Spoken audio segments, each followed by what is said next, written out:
Le tribunal criminel, s'il vous plaît.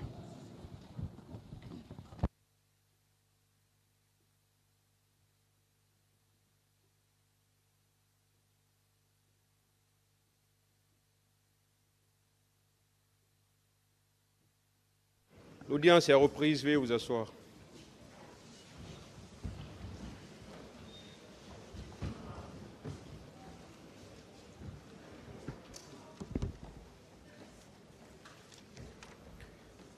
Ministère public contre M. C.C. Raphaël Abba et autres. M. Moussa Dadis Kamara. Venez s'il vous plaît.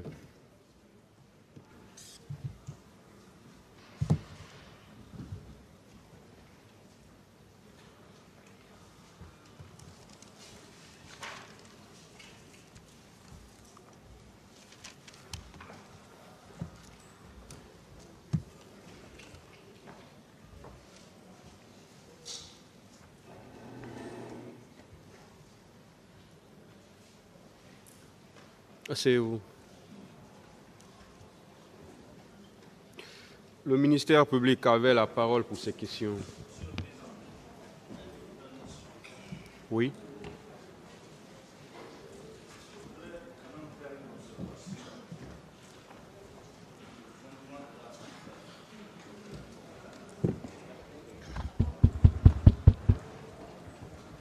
« 380 du Code de procédure pénale, alinéa 2.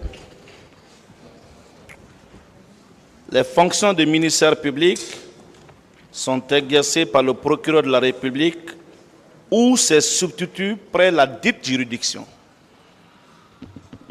Dans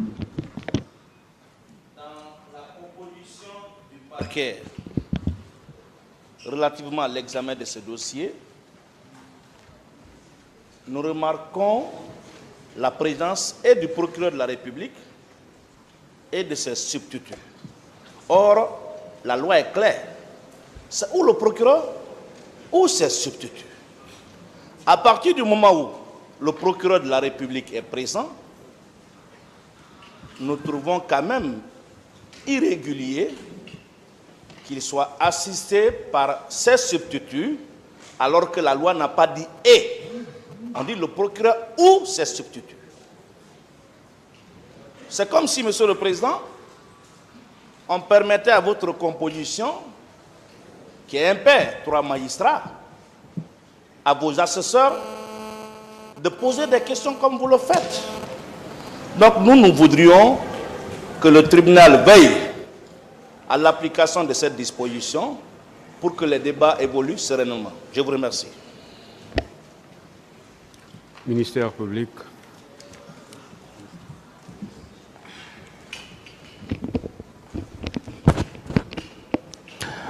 Merci, Monsieur le Président. Nous pensons que la défense est en train de soulever une question qui n'a vraiment pas son sens. Ce n'est pas commencer, Monsieur le Président. À l'entame de ce procès, la latitude a été donnée à toutes les parties de soulever des exceptions et des incidents, Monsieur le Président. Ça a été fait suffisamment par la défense. Et le ministère public a eu à répliquer, ainsi que les avocats de la partie civile. Ce n'est pas à ce stade-là, Monsieur le Président, on est pleinement dans les débats qu'on vient nous dire que non, le ministère public, en principe, doit être représenté soit par le procureur, soit par ses substituts. Monsieur le Président, nous n'allons pas revenir sur la théorie du ministère public. Ce qui est évident, c'est que le ministère public est caractérisé par l'unicité. Et ce genre de procès, Monsieur le Président, il est toujours arrivé que le ministère public, que sa composition soit bel et bien hétéroclite. Le procureur peut être présent avec ses substituts et chacun d'eux parle au nom du ministère public. On n'a pas besoin de revenir là-dessus, Monsieur le Président. Je pense qu'on doit nous laisser continuer à poser nos questions. Et puisque vous êtes là pour arbitrer, pour juger tout ce que nous tenons ici, Monsieur le Président, comme propos, je pense qu'on doit nous laisser continuer. Je vous remercie. La partie civile.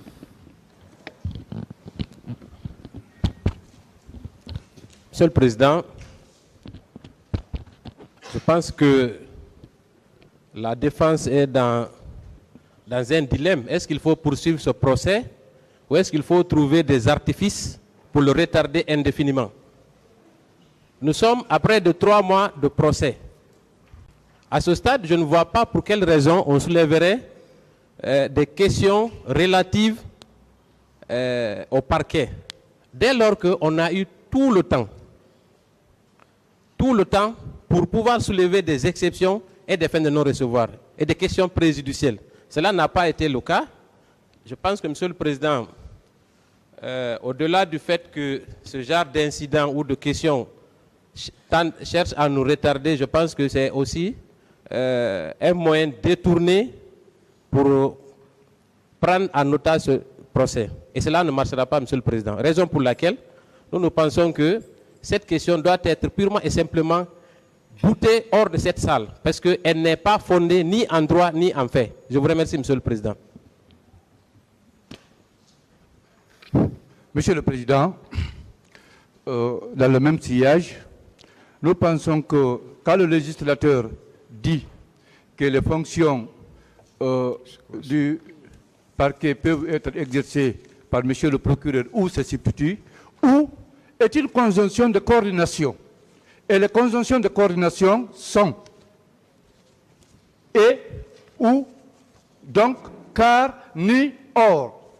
Nulle part il est dit que si le procureur présent intervient, ses substituts ne peuvent pas intervenir. Cela veut dire tout simplement, soit le procureur, il s'abstient, ses substituts interviennent, ou même les deux peuvent intervenir. Nulle part il n'est pas dit qu'après le procureur, ses substituts ne peuvent pas intervenir. Donc, je pense que cette exception est à rejeter par un revers de main. Je vous remercie, Monsieur le Président. Voilà. Parce que l'alinéa 2 des dispositions de l'article 380 du Code de procédure pénale n'est que simplement qu'à titre indicatif. Ça veut dire que le ministère public doit être représenté dans un procès criminel. Et surtout que le ministère public n'est pas le tribunal. Le tribunal est à part, le ministère public n'est que partie au procès. Donc le nombre de ses représentants importe peu. Que le procureur soit là avec ses substituts, ça importe peu pour le tribunal. Donc ça ne peut nullement entacher le fonctionnement d'un procès pénal, sur quoi criminel. Donc, on va évoluer. Ministère public, continuez à poser des questions, s'il vous plaît. Voilà, merci, Monsieur le Président. Je voulais juste faire une mise au point, celle relative à notre intervention à ce procès-là. Et cette mise au point, c'est beaucoup plus en direction de l'accusé à la barre. Et, Monsieur Camara, vous devez comprendre que nous avons une obligation de vérifier tout ce qui a été dit pour vous ou contre vous. L'idée, c'est que lors de nos réquisitions finales, que nous ne disions rien qui ne soit préalablement vérifié. Donc cet exercice, je vous avais dit qu'à l'entame de mes questionnaires, que c'est un rituel auquel vous allez vous prêter. Nous vous poserons des questions à tour de rôle. Et vous, et tous ceux qui comparaîtront à la barre de cette juridiction-là en qualité d'accusé, eh bien, ce sera le même rituel qui sera observé. Donc, nous allons continuer nos tours de questionnaire auxquels vous allez apporter des réponses telles que Monsieur le Président vous a bien indiqué. Vous avez des droits, nous n'entendons pas violer un seul de vos droits, aussi minimes soit-il. Et vous, ceux qui se sont succédés à la barre avant vous et ceux qui viendront après vous. Donc c'est cette mise au point, Monsieur le Président, que je voulais faire Et je remets la parole à Mme Diéné Cissé qui va continuer ce questionnaire. Je vous remercie.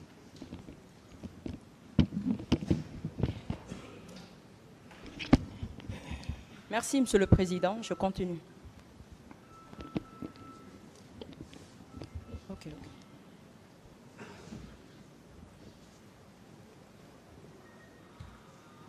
Capitaine Dadis,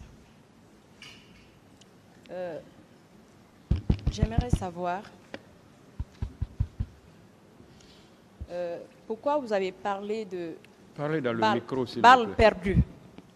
Vous avez parlé de balles perdues, que des manifestants ont été tués par balles perdues. Ça, c'est par rapport au compte rendu qui m'a été fait.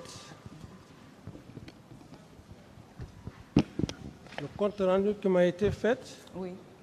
est un compte rendu en matière de correspondance, ou tout au moins c'est militaire. On ne modifie pas les virgules. C'est par rapport à cela. Est-ce que vous avez vérifié ces informations avant de parler devant les médias? Non, ces informations, je ne les ai pas vérifiées pour la simple raison que la situation était telle que il me fallait rapidement un compte rendu, aussi rapidement que possible. Et je crois dans cette même lancée, il fallait aussi faire comprendre au peuple de Guinée, Oui. savoir réellement ce qui s'est passé. Et si, par contre, il y a eu ce terme de balles perdues, ou je ne sais quoi, ou même je me rappelle un peu, asphyxie, ainsi de suite. Oui. Alors c'était, Bousculade. voilà, parfait, c'était effectivement un compte rendu qui m'avait été donné. Donc j'étais tenu obligé de parler de la sorte. Mais pas parce que j'avais vécu les faits, non. Si je suis fidèle aux faits, Ouais. je crois que c'était le lendemain du massacre. Donc vous avez tout le temps d'avoir la version crédible. Non, ce n'est pas forcément, madame, avoir la version crédible. Ici, le problème, c'est quoi? C'est un fait qui s'est passé. Et n'étant pas là-bas en tant que président, à l'époque, j'ai demandé à ceux-là qui étaient commis à cette tâche de me donner des informations. Voilà. Donc qui vous a fourni cette information? Vous dites? Qui vous a fourni cette information? Cette information, je l'ai reçue auprès du ministre de la Santé qui a été très clair avec vous ici, et avec une perte de vie humaine à 57 personnes. C'est le même nombre, effectivement, que je me suis permis de dire à la... Donc 54, 3 par bousculade et 4 personnes par balle perdue. Bon, de toutes les façons, c'est le nombre que je vous donne maintenant, que ce soit par 53 bousculades et consorts. Oui. Ce qui est important, le nombre de morts qui m'a été communiqué était au nombre de 57. Maintenant, s'il y a bousculades et consorts, ça ne revient pas à moi de le dire, c'est les légistes. Selon vous, des militaires de la présidence qui ont quitté le camp, ils sont venus par surprise, ils ont atteint les gens à bout portant. Est-ce que dans ce contexte, on peut parler de balles perdues? Reprenez la question, s'il vous plaît. Vos hommes, Oui, qui étaient des militaires, qui vous gardaient, oui. ils quittent le camp, ils viennent en direction du stade, pendant que le stade était plein. Ils pointent à bout portant les manifestants, ils les tuent. Est-ce que est-ce qu'en votre qualité de président, quelle que soit l'information que vous receviez, est-ce qu'on peut parler dans ce contexte de balles perdues? De toutes les façons, ça n'a rien à voir. Ce mot balle perdue, je dis bien qu'en matière de correspondance, le compte rendu, il ne se modifie pas. Il ne se modifie pas. Même la virgule ne se modifie pas. Donc je n'avais pas le droit de donner mon point de vue. Ok. Donc en tant que militaire, pas en tant que président, en tant que militaire, quelle explication plausible vous pouvez donner devant ce tribunal pour expliquer la thèse de balle perdue, quand quelqu'un est tiré par le balle perdue? Je n'ai pas de réponse à cette question parce que je me suis fait bien comprendre. J'ai dit balle perdue, ce qui ne veut pas dire comment j'ai vécu les faits. J'ai dit c'est un compte rendu. Si ce compte rendu ne vous convient pas, Madame la procureure, je n'ai pas de réponse à vous donner. D'accord, ok, je passe. Voilà.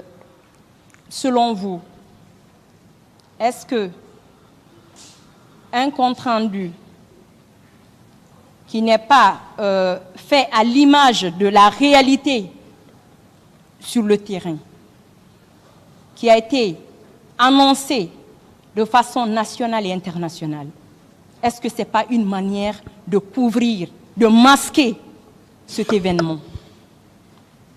Bon, si vous pouvez la comprendre comme ça, c'est votre façon de la comprendre. Moi, je dis bien que j'avais un devoir sacré. J'étais curieux de savoir qu'est-ce qui s'est passé au stade du 28 septembre, le nombre de morts aussi bien que les blessés. Alors, si à quelque part, vous mettez ça sur une autre forme, je n'ai vraiment pas de réponse à cela. Donc, moi, à mon entendement, est-ce que vous n'avez pas voulu couvrir vos hommes? Non, couvrir les hommes comment? Et vous avez pris tout de suite un exemple. Quand vous parlez de mer, je vous donne le même exemple aussi. Oui. Vous restez là tout de suite pendant que nous sommes là. Et quelque chose se passe même dans la cour. Dans la cour, vos gardes viennent ou vos travailleurs viennent vous donner une situation. Et vous devrez rendre compte à votre hiérarchie supérieure. Alors, est-ce que vous allez me dire que c'est une façon de couvrir ce qui s'est passé dehors? Vous n'êtes pas dehors. C'est le bon sens.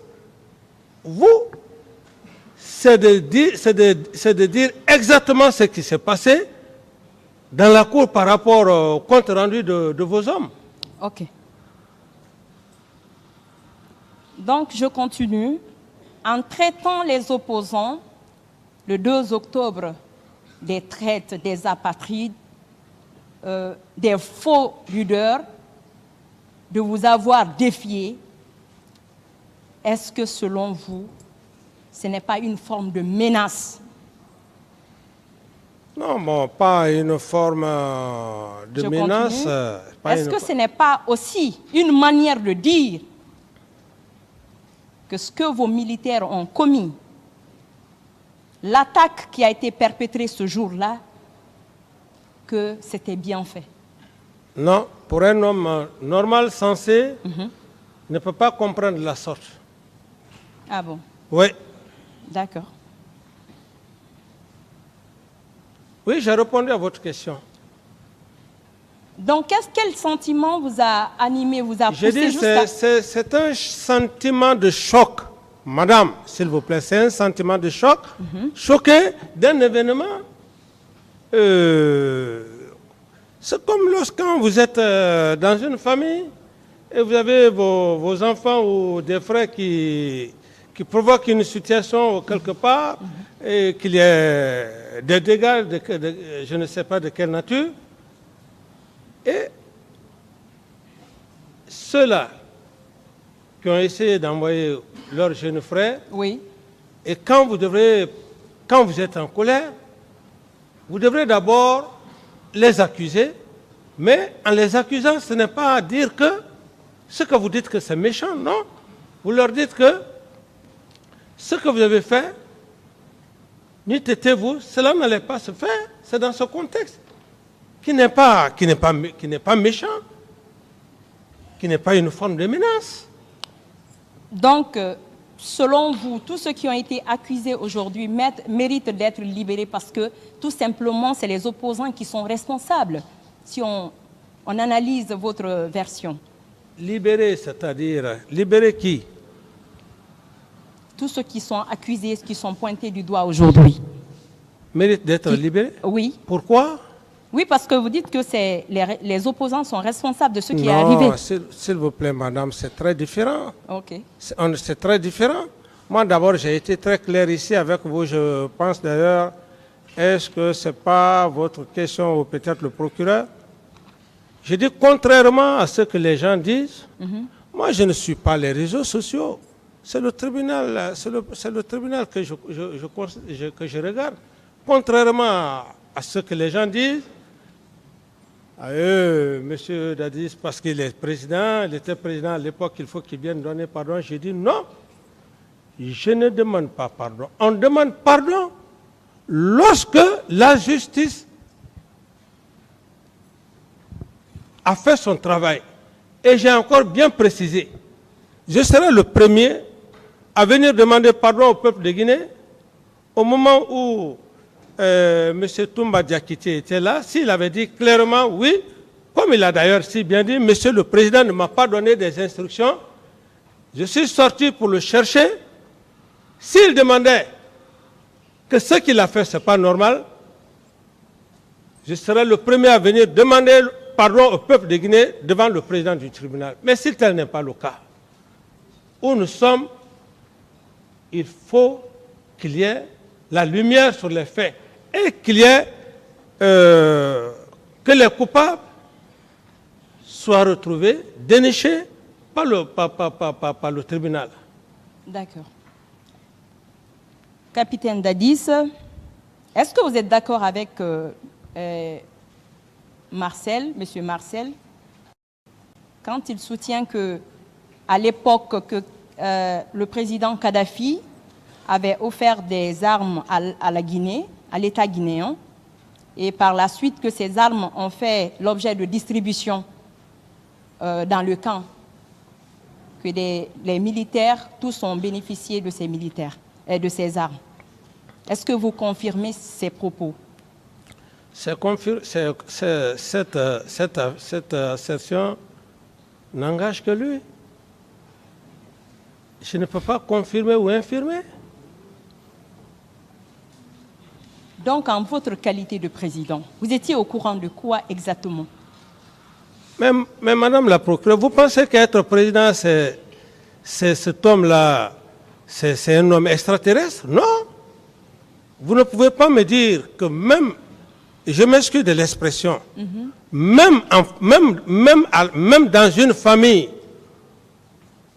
personne, aucun père de famille ne peut dire qu'il peut maîtriser la situation de tous les enfants, à plus forte raison une mère de famille. C'est aussi logique. Mais,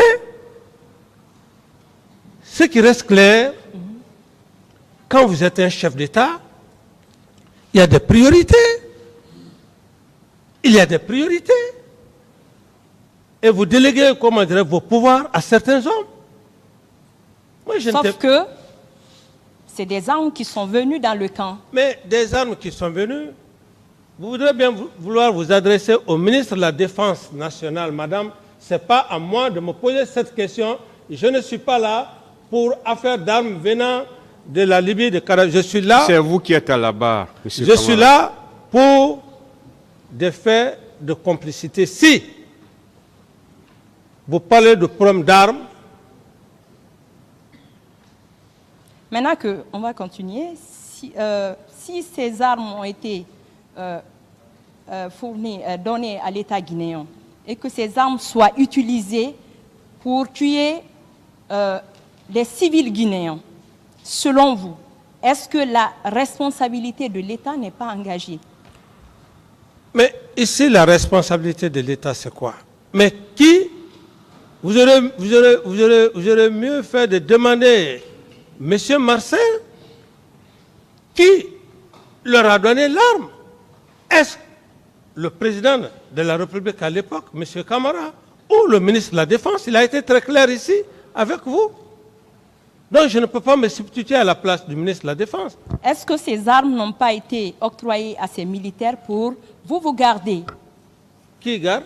Vous gardez en tant que garde, faisant partie de la garde présidentielle. Est-ce que... Mais est-ce que, madame, moi, je suis là pour garder des armes? Non, vous ne posez pas de questions. Non, pas Répondez dans à la ce question. sens.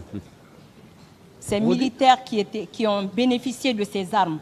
Les militaires qui ont bénéficié de ces armes, oui. M. Marcel a été très clair avec vous ici, oui. Que ces armes ont été reparties. Alors, ces armes étant reparties, oui. C'est le ministre de la Défense. Il a bien parlé du ministre de la Défense. Alors, est-ce que moi, je peux me substituer au rôle et aux fonctions du ministre de la Défense? Non.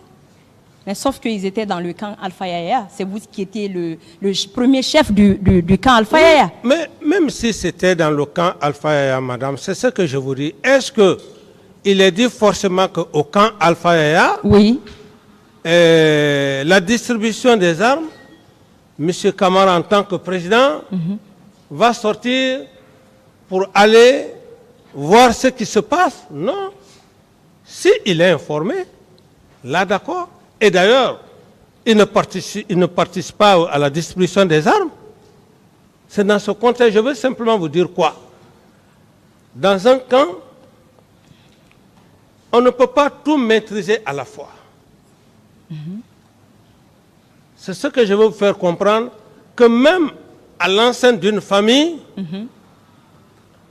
le père de famille ou la mère de famille ne peut pas dire tout ce que les enfants peuvent faire au niveau de la famille, qui peuvent le savoir tout. Non. Mais à quelque part, s'il y a de la vigilance, ils peuvent se rendre compte de certains aspects. À plus forte raison, lorsqu'on parle d'une nation. Donc l'organisation au camp Alpha était de telle sorte que chacun faisait ce qu'il veut? Non pas que chacun faisait ce qu'il veut. Nous sommes dans un contexte bien précis par rapport au problème d'armes, la distribution d'armes que vous faites allusion, ce que dans les déclarations de Marcel, c'est dans ce contexte que je parle, j'ai dit, par rapport à ça, je n'ai rien à voir dans cette situation de répartition. Le ministre de la Défense est mieux placé pour la distribution de ces armes.